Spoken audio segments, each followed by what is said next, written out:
And some old things are really old. They're like before some people were born. So we go around in circles. If you get up early in the morning,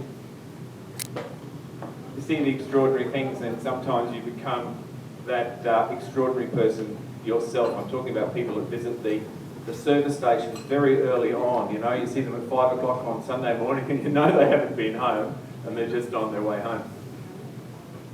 So it's somewhat of that, and becoming that sort of person. So these are all new poems, and then I'm going to go and bore you with some older ones because I think maybe you haven't heard them. The day shakes its head, goes grumble guts, all bird song and splutters of oil-thick engines aroused. The sky's palette lightens, having put in its all-nighter. Then you may find me, down at the shell never closes, scoring orange juice, shoeless on autopilot, with the Sunday papers wedged under my wings, gurgling agreeably to myself, more creature than man, barefoot and scratching at my everything, barefoot, glugging orange juice with an itch to whistle, as I long jump towards what I hope will be morning's better graces. And if a song is up for it, I sing. Thank you.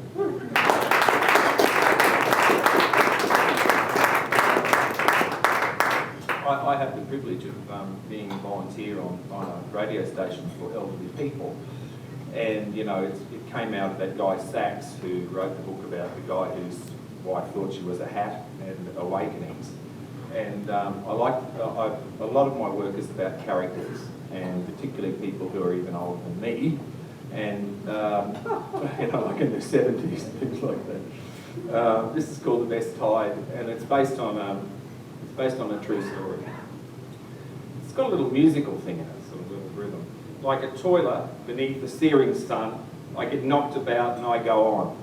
Like a naked head addled under a Puritan sun, I get knocked about and I go on. And there's this old sailor, old tiger, ill at ease, hands on knees, sitting in his cane chair, ancient scratch cane chair, willing the air, salty air, bell diving down into his lungs, willing it to blow through his flinty hair, sitting, sipping black tea on the veranda of Time and Tide, and he says hello to blue-haired Vera, who likes his jokes, that's all, who says, all lipsticks, you're like a tattoo on that chair, oh God, here's me bust. Old sailor, old tiger, sniffs like a greyhound, says, all right.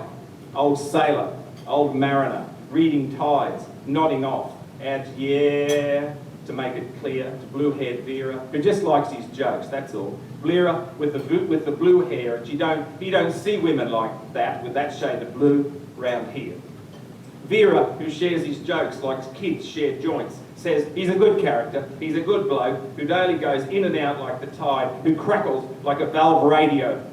The bus stops, swallows Vera, and the bus is gone, leaving old tiger, old sailor, hands on his knees, black tea in tree root hands, old tiger, old sailor, high up in the veranda of Time and Tide, captain of his cane chair, looking out at the sea, old Tyler, old sailor, who once said, staring at the horizon, that's where they left the best of me.